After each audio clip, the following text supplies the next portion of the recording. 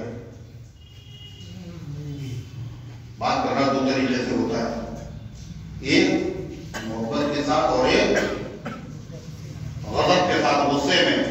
تم نے یہ کیوں کیا؟ تو اللہ جو بات نہیں کرے گا اس سے مراد ہے اللہ تعالیٰ رحمت و شفقت کے ساتھ بات نہیں کرے، ڈانٹے گا۔ ولا یکلمہم اللہ، اللہ ان سے بات نہیں کرے گا۔ ولا ینظر الیہم یوم القیامہ، اور اللہ ان کی طرف دیکھے گا بھی نہیں، یعنی رحمت کی نظر سے نہیں دیکھے گا۔ ایک دیکھنا دو طرح سے ہوتا ہے، ایک غضب کی نظر سے اور ایک رحمت کی نظر سے۔ غضب کی نظر سے دیکھنا یہ سزا ہے، اور رحمت کی نظر سے دیکھنا یہ انعام۔ اللہ رحمت کی نظر سے نہیں دیکھے گا، یہ سزا ویسے تو نہیں لگتا کہ بہت بڑی سزا ہے، اللہ نہیں دیکھے گا تو کیا فرق پڑے گا؟ نہیں،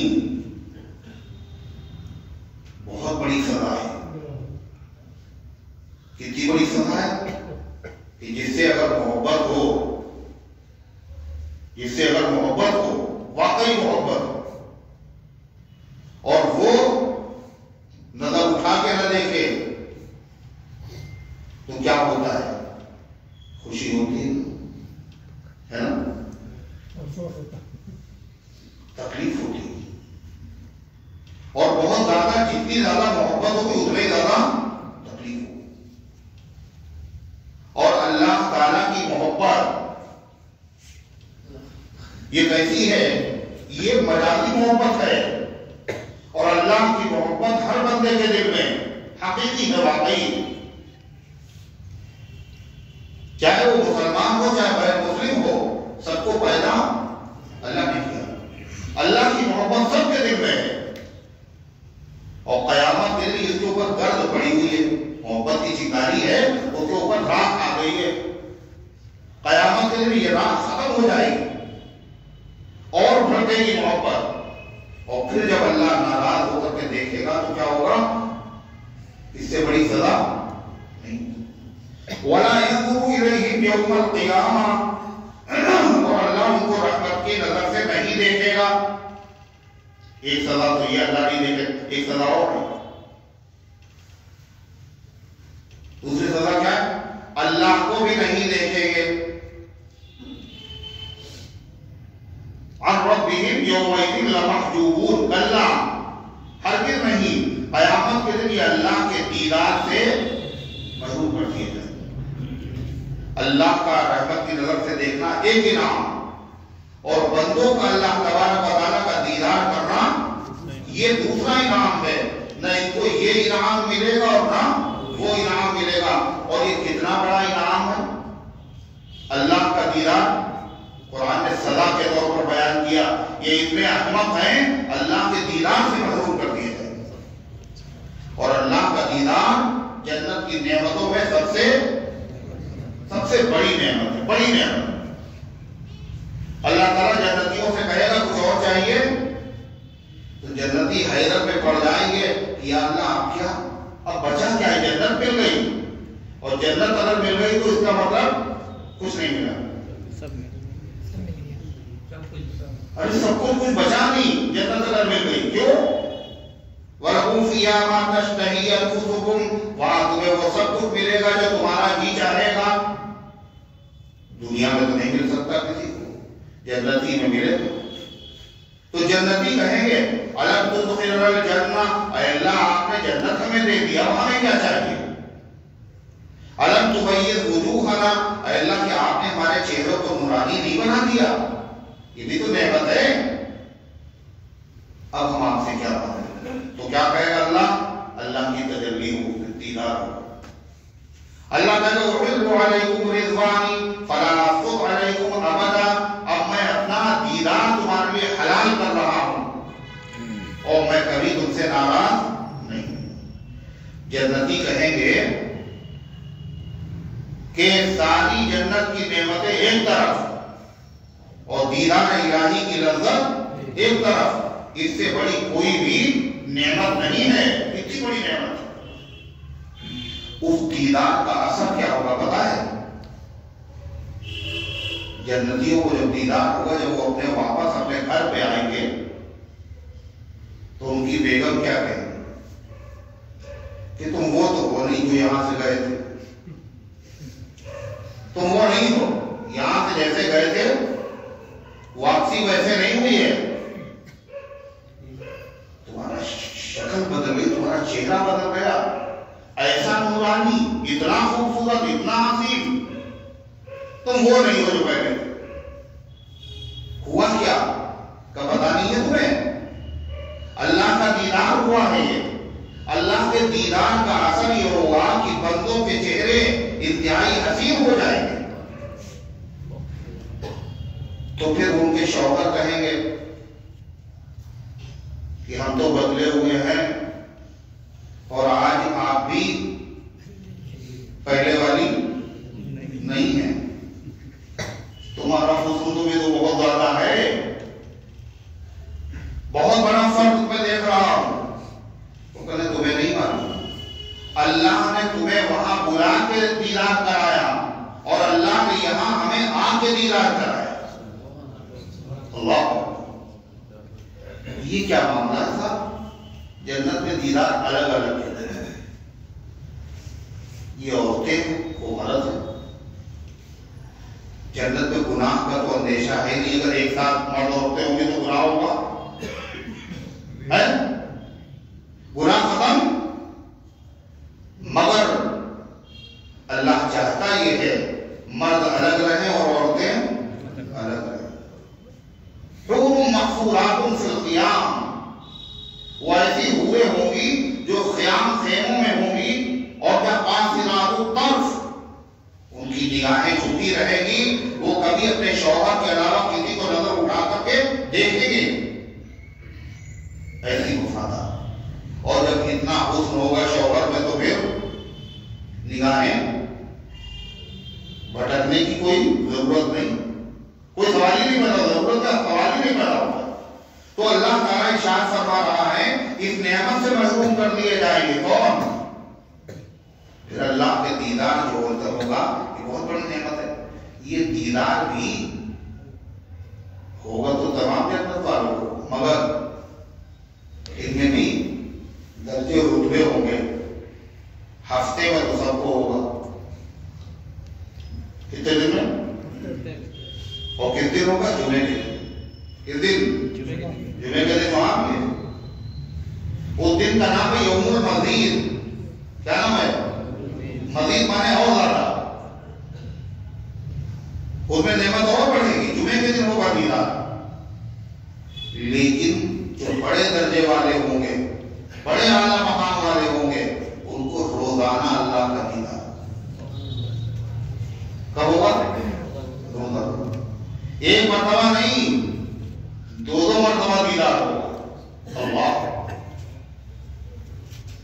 حضور پاک صلی اللہ علیہ وسلم فرمایا اگر اللہ کا دیدار کرنا چاہتے ہو تو دیدار چونکہ سب سے بڑی نعمت ہے، اور جو زیادہ بڑی نعمت ہوتی ہے اور جو زیادہ بڑی دولت ہوتی ہے اس کے لیے زیادہ محنت کرنا پڑتی ہے. ہے نا؟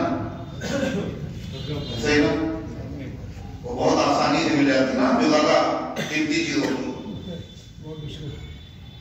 جو جتنا زیادہ قیمتی چیز ہوتی ہے اتنا ہی زیادہ اس کے لیے محنت کرنا پڑتی ہے.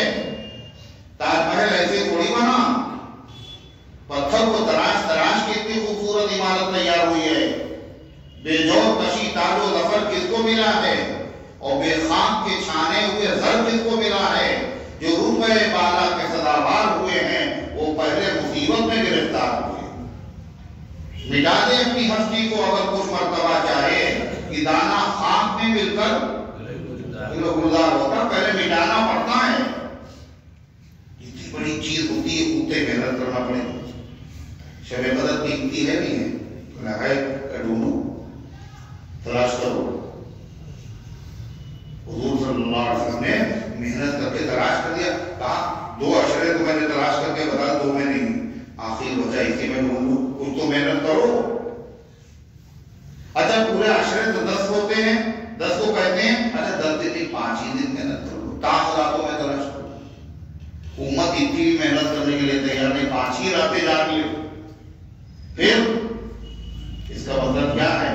زبانی قوالی ہے، یعنی بغیر محنت کے سب کچھ مل جائے، اور یہ اللہ کے دستور کے خلاف ہے، محنت کرنا پڑے گی. تو آپ نے فرمایا اگر تم یہ چاہتے ہو کہ جنت کے اللہ کا دیدار ہو جائے تو فرمایا 2 نمازوں کی خاص عبادت کرو. ہر نماز کی حفاظت کرو، مگر 2 نمازوں کی خاص عبادت کرو. اور یہ 2 ہی ایسی نمازیں ہیں جن کی حفاظت بہت آسان ہے نا. ایک فجر ہے اور ایک عصر. عشاء نہیں، اسے 12 بجے تک تو جاگتے رہتے ہیں، کوئی مسئلہ نہیں. فجر اور عصر میں کیا ہے؟ یا تو دوپہر کا قیلولہ کیا آپ نے، آپ سوئے تو اس میں جائے گی، یا آپ مارکیٹ میں ہوں گے اور بازار خروج میں ہوتا ہے اس وقت، عصر کا ٹائم ہے، ختم ہو رہی ہے، ٹائم ختم ہو رہا ہے. یہ مشغولیت کا وقت ہے. 2 نمازیں، اور انہی 2 نمازوں میں فرشتے بھی آتے ہیں. ان قرآن الفجر کان مشہودا، فجر کے قرآن میں فرشتوں کی حاضری ہوتی ہے. اللہ کہتا ہے فرشتے تو اوپر سے آتے ہیں اور تم اپنے گھروں سے بھی نہیں آتے. کیسے تعلیم ہو تم، کیسے تعلیم ہو تم. اللہ تعالیٰ ہم سب کو معاف فرمائے، اور اللہ تعالیٰ ہم سب کے دل میں شوق پیدا فرمائے، اور اللہ نماز کا قائم کرنے والا، اس کی حفاظت کرنے والا بنائے. تو اللہ تعالیٰ نے کیا فرمایا؟ وَلَا يَنْظُرُ إِلَيْهِمْ يَوْمَ الْقِيَامَةِ، یہ سزا ملے گی. اور کیا سزا ملے گی؟ وَلَا يُزَكِّيهِمْ، اللہ ان کو پاک و صاف بھی نہیں کرے گا، گناہوں سے پاک و صاف بھی نہیں کرے گا.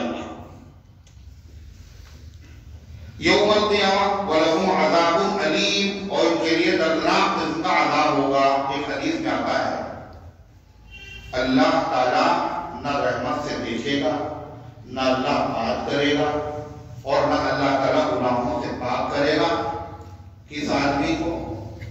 کا 3 قسم کے لوگ ہے.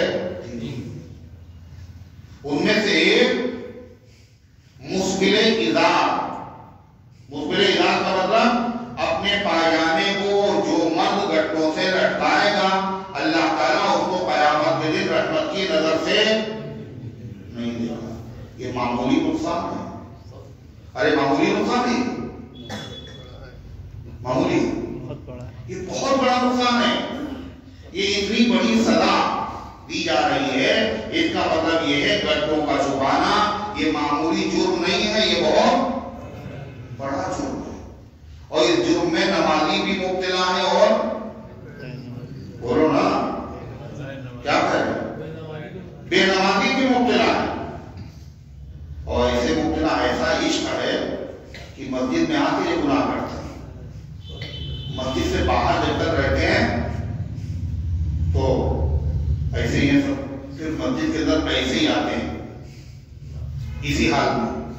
اور پھر نماز پڑھنے سے پہلے جلدی جلدی موریاں انہوں نے مسجد ہی میں ہو رہے تھا، اور اس کے بعد نماز پڑھنے کے بعد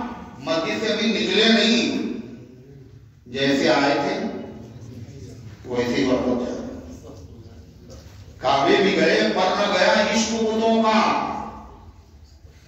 کعبہ بھی گئے پر نہ گیا عشق بتوں کا. اور زمزم بھی پیا پر نہ بجھی آگ دیگر کی. مسجد میں آ بھی گئے, اللہ سے بات چیت بھی ہو گئی, ملاقات بھی ہو گئی, مناجات دعائیں بھی ہو گئی, اور جیسے آئے تھے ویسے ہی واپس ہو گئے. وہی وہ گناہ شروع کر دیا. اور یہ بہت بڑا طبقہ ہے. ایک جرم تو یہ ہوا. دوسرا کیا ہے؟ فرمایا منان. کیا ہے؟ منان. منان نام ہوتا ہے اللہ کا, اور عبد المنان نام ہوتا ہے بندے کا. منان کے معنی احسان کرنے والا, انعام کرنے والا, یعنی اللہ سے بڑا کوئی انعام کرنے والا نہیں, اور اللہ تعالیٰ ہی انعام کرنے والا ہے. لہذا اس کو حق بھی ہے وہ کہے میں نے تمہیں یہ انعام دیا. اللہ کے علاوہ اگر کوئی کسی کو انعام دیتا ہے تو وہ اللہ اس کے ہاتھ سے دلواتا ہے. دیتا وہ نہیں ہے, دیتا وہ نہیں ہے, دیتا کون ہے؟ اللہ. انما انا قاسم واللہ یعطی. حضور پاک صلی اللہ علیہ وسلم فرماتے ہیں میں تو صرف بانٹ دیتا ہوں اور دیتا اللہ. کوئی انسان کسی انسان کو کیا دیتا ہے؟ آدمی ایک بہانہ ہے, خدا دیتا ہے. جب اللہ دیتا ہے تو اللہ ہی کو حق حاصل ہے. اللہ کہے میں نے تمہیں یہ دیا تھا, یہ دیا تھا, یہ دیا تھا. آپ کو حق حاصل نہیں. اگر آپ نے کسی کے ساتھ احسان کیا اور پھر اس پر جتلا دیا تو اللہ فرماتا ہے اتنا بڑا مجرم ہے, جو کام ہمارا تھا یہ اس نے کیا ہے نا. اللہ والا کام ہوا نہیں, دیا خدا نے, وہی جتلائے. اس نے دیا, اسے دلوایا, اور یہ سمجھ رہا ہے ہم نے دیا, احسان جتلا رہا ہے. اللہ اس کو رحمت کی نظر سے نہیں دے گا. چھوٹا گناہ ہے, چھوٹا نقصان ہے. اور تیسرا آدمی کون؟ کرے اللہ کی قسم یہ اتنے کا تو خریدا ہوا بھی نہیں ہمارا, نہیں سمجھے, قسمیں کھانا بازار میں بیٹھے, اتنے کا تو ہم نے خریدا بھی نہیں, آپ کو کیسے دے دیں؟ جھوٹی قسم کھانا اور سودا بیچنا, جھوٹی قسمیں کھا کر کے اللہ رحمت کی نظر سے نہیں دیکھے گا. اور جھوٹی قسم کھانے والے کے وہاں اس کی بیوی کو اللہ بانجھ بنا دیتا ہے, اور شہروں کے شہر ویران ہو جاتے ہیں جب یہ آیت پیدا ہوتا ہے. ایک جھوٹ بولنا, دھوکہ دینا, اور ایک پھر اللہ کی قسم کھانا. اور یہ طریقہ انبیاء کا نہیں ہے, یہ شیطان کا طریقہ ہے. آدم علیہ السلام نے جو دھوکہ کھایا تھا وہ جھوٹی, بولو نا, کھایا سے کھایا تھا, جھوٹی قسم سے کھایا تھا. قرآن میں ہے وَقَاسَمَهُمَا إِنِّي لَكُمَا لَمِنَ النَّاصِحِينَ. اور وہ آدم اور حوا کے سامنے قسمیں کھانے لگا کہ ہم تمہارے برا نہیں چاہنے والے, تمہارے خیرخواہ اور ہمدرد ہیں, کہہ رہے یہ درخت کھا لو. تو آدم علیہ السلام نے سوچا کہ کوئی اللہ کا نام لے کے تھوڑی جھوٹ بولے گا ہے. اللہ کے نام پہ آدم علیہ السلام دھوکہ کھا گئے. نام کتنے بندے اللہ کے نام پہ دھوکہ کھاتے ہیں, کتنا بڑا مجھے دھوکہ دے رہا اور اللہ کا نام لے کے دھوکہ دے رہا. حضرت عبداللہ ابن عمر رضی اللہ تعالیٰ عنہ جو تھے وہ صحابی ہیں, وہ غلاموں کو آزاد کرتے تھے, اور بہت غلام تھے. اس غلام کے بارے میں دیکھتے تھے کہ نماز بہت پڑھتا ہے اور بہت عمدہ نماز پڑھتا ہے اور روزے رکھتا تو غلام کو آزاد کرتا. دھیرے دھیرے غلاموں کو یہ بات پتہ چل گئی, جو اچھی نماز پڑھتا ہے حضرت اس کو آزاد کر دیتے ہیں. نسخہ بڑا اچھا تھا, غلاموں نے یہی کرنا شروع کر دیا. کاہے کے لیے؟ اللہ کی رضا کے لیے نہیں, بلکہ آزاد ہونے کے لیے.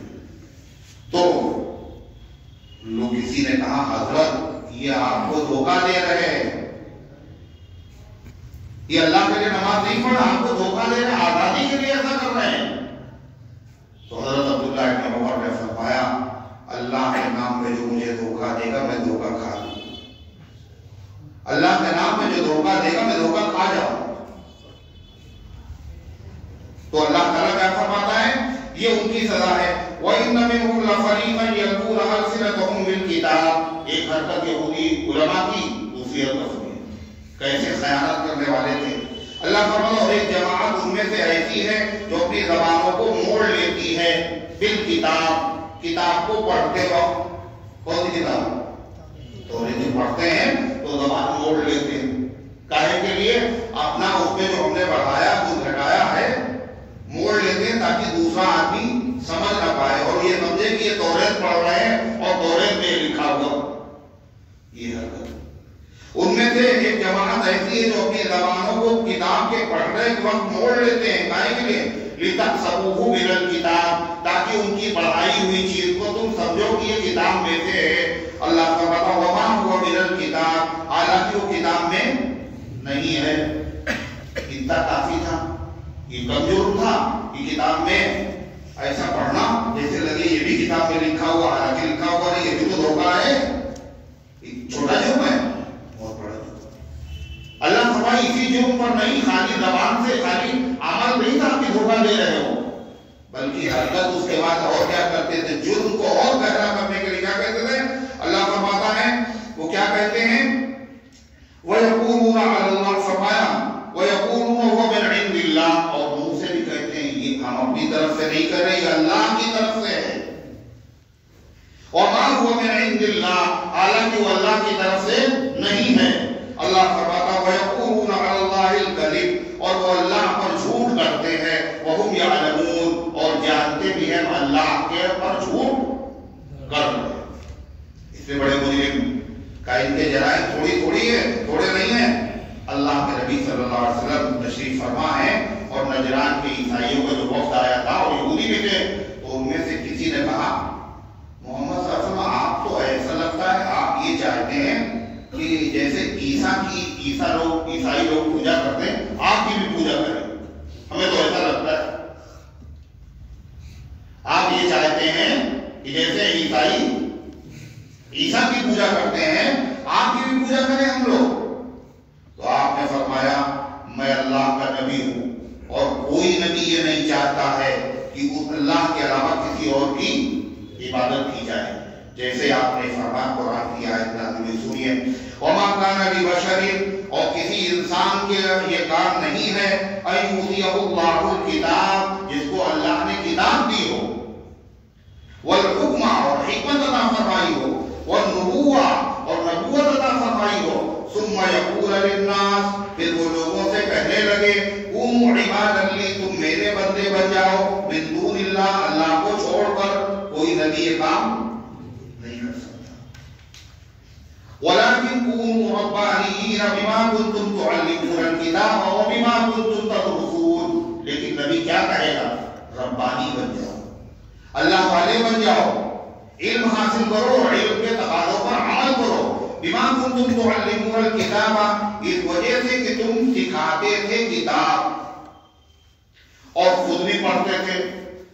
مطلب پہلے تم لوگ بھی ایسے تھے، توریت کو سکھاتے بھی تھے اور پڑھتے بھی تھے اللہ کی رضا کے لیے.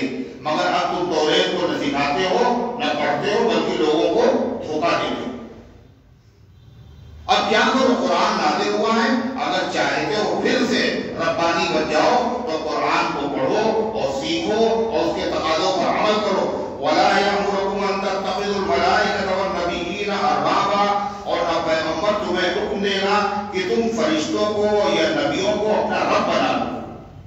کوئی پیغمبر یہ بات نہیں کہہ سکتا. عیسائی کہتے تھے کہ ہم جو عیسیٰ علیہ السلام کو اللہ کا بیٹا کہتے ہیں تو یہ حضرت عیسیٰ ہی نے ہمیں سکھایا تھا، یا ہمیں خدا مان لو، حضرت عیسیٰ ہی نے سکھایا تھا.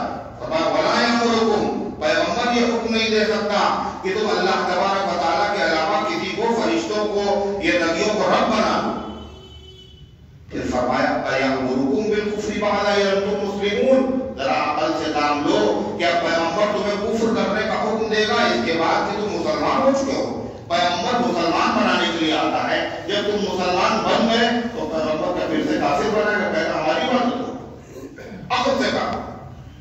اللہ فرماتا ہے یہ بڑے خائن لوگ ہیں. کیسے خائن لوگ ہیں؟ فرمایا اللہ تعالیٰ نے تمام نبیوں سے عہد لیا تھا اور خالی نبیوں سے نہیں لیا، نبیوں کی امتوں سے بھی عہد لیا. کیا؟ آخری پیغمبر اگر آ جائے تمہارے سامنے تو ایمان بھی لانا ہے اور ان کی مدد بھی کرنا ہے. اللہ تعالیٰ نے عالم ارواح میں پہلا عہد کیا لیا تھا؟ ایک عہد تو کیا لیا تھا؟ الست بربکم، کیا میں تمہارا پروردگار نہیں؟ یہ کس سے لیا تھا؟ سب سے. کس سے لیا تھا؟ سب سے. نبی، ولی، قطب، ابدال، عام انسان جتنے بھی اللہ کے بدل سب سے لیا. دوسرا عہد اللہ نے اور لیا. یہ کس سے لیا؟ خالی نبی اس نے اکٹھا کیا تھے. وہ تو غلام احمد قادیانی نہیں تھا، سچے نبی تھے. ان سے عہد لیا. ان سے کیا عہد لیا؟ دیکھو میں تمہیں کتاب اور حکمت دے رہا ہوں، لیکن ساتھ ساتھ یہ بھی وعدہ کرو اگر آخری نبی تمہارے زمانے میں آ گئے تو تم ان پر ایمان بھی لاؤ گے دل سے اور ہاتھ پیروں سے ان کی مدد بھی کرو. تمام نبیوں نے اقرار کیا، تمام نبی ایمان لائے اور ہر نبی نے اپنے اپنے زمانے میں اپنی امت کو یہی پیغام دیا آخری نبی آنے والے ہیں، اگر آخری نبی کا زمانہ تمہیں نصیب ہو جائے تو تمہیں ایمان بھی لانا اور مدد بھی کرنا. یہ عہد موسیٰ علیہ السلام نے اپنی امت سے لیا اور عیسیٰ علیہ السلام نے اپنی امت سے لیا. مگر یہودیوں نے بھی بھلا دیا اور عیسائیوں نے بھی بھلا دیا. جب اللہ کے آخری نبی آئے تو نہ یہودیوں نے آپ کا کلمہ پڑھا نہ عیسائیوں نے آپ کا کلمہ پڑھا. جو انصاف پسند لوگ تھے انہیں نے پڑھا. اللہ فرما رہا ہے اس میں وَإِذْ أَخَذَ اللَّهُ مِيثَاقَ النَّبِيِّينَ، وہ وقت یاد کرنے کے لائق ہے جب اللہ نے عہد لیا تھا نبیوں سے. کیا کہا؟ لَمَا آتَيْتُكُم مِّن کتاب، جو کتاب میں تمہیں عطا کروں، وَحِکْمَةٍ اور حکمت عطا کروں، ثُمَّ جَاءَكُمْ رَسُولٌ، پھر آ جائے تمہارے پاس پیغمبر کیسا؟ مُصَدِّقٌ لِمَا مَعَكُمْ، جو تصدیق کرے ان کتابوں کی جو تمہارے پاس ہیں. لَتُؤْمِنُنَّ بِهِ، تو تم اس پر ایمان لاؤ گے، وَلَتَنصُرُنَّهُ اور اس کی مدد کرو گے. اتنا ہی نہیں، آگے اللہ نے کیا کہا پیغمبروں سے؟ قَالَ أَقْرَرْتُمْ، کیا تم نے اقرار کر لیا؟ وَأَخَذْتُمْ عَلَى ذَلِكُمْ إِصْرِي، اور تم نے اس شرط پر میرے عہد کو قبول کر لیا. قَالُوا أَقْرَرْنَا، تمام پیغمبروں نے کہا ہم نے اقرار کر لیا. قَالَ فَاشْهَدُوا وَأَنَا مَعَكُمْ مِنَ الشَّاهِدِينَ، اللہ نے کہا تم بھی گواہ رہو اور میں بھی تمہارے ساتھ گواہ ہوں. سوال یہ ہے کہ اللہ کو معلوم تھا کہ آخری نبی تو سب سے آخر میں آئیں گے، تو تمام نبیوں سے یہ کیوں کہا اگر تمہارے زمانے میں آ جائے تو ایمان لانا ہے اور مدد کرنا ہے؟ اللہ کو تو معلوم نہیں آئیں گے ان کے زمانے میں، پھر کیوں لیا؟ یہ اس لیے قرار لیا کہ بچے وہ آخر میں آئیں گے، مگر تم اگر ایمان لانے کا ارادہ رکھو گے تو تمہارے ارادے پر بھی ثواب ملے گا. اور تمام نبیوں کو یہ بھی بتانا ہے کہ تمام نبیوں میں سب سے بڑے رسول اعظم، نبی اعظم، خالی امت کے نبی نہیں بلکہ آپ نبیوں کے بھی نبی ہیں. ہر نبی اپنی امت کا نبی ہے اور ہمارے آقا اپنی امت کے بھی نبی ہیں اور تمام نبیوں کے بھی نبی ہیں.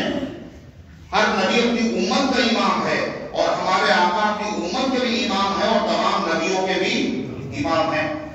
چونکہ اللہ نے عہد لیا تھا، پھر اللہ نے کیا کیا؟ سارے نبیوں کو حضور پاک صلی اللہ علیہ وسلم کی زیارت بھی کرا دی، ملاقات بھی کرا دی، پیچھے نماز بھی پڑھوا دی. یہ کب ہوا تھا؟ معراج. کون سی مسجد میں؟ مسجد اقصی. 1,24,000 پیغمبر وہاں جمع ہیں. اذان بھی وہاں ہو رہی ہے، جبریل اذان کہہ رہے ہیں، سارے فرشتے پیچھے ہیں. اچھا کون سی اذان ہو رہی تھی؟ کون سی بنی تھی؟ یا اللہ خیر اللہ ہے کون سی ہوئی؟ جو اللہ کے نبی کے زمانے میں ہوئی، جو خلفائے راشدین کے زمانے میں ہوئی، جو حضرت علی اور حضرت حسنین کے زمانے میں ہوئی، جو قیامت تک ہوتی رہے گی. اور پھر مصلی پر حضرت جبریل نے آپ کو کھڑا کر دیا اور تمام نبیوں کا جب جبریل نے کہا ہوگا اذان میں اشہد ان محمد رسول اللہ، میں گواہی دیتا ہوں محمد صلی اللہ علیہ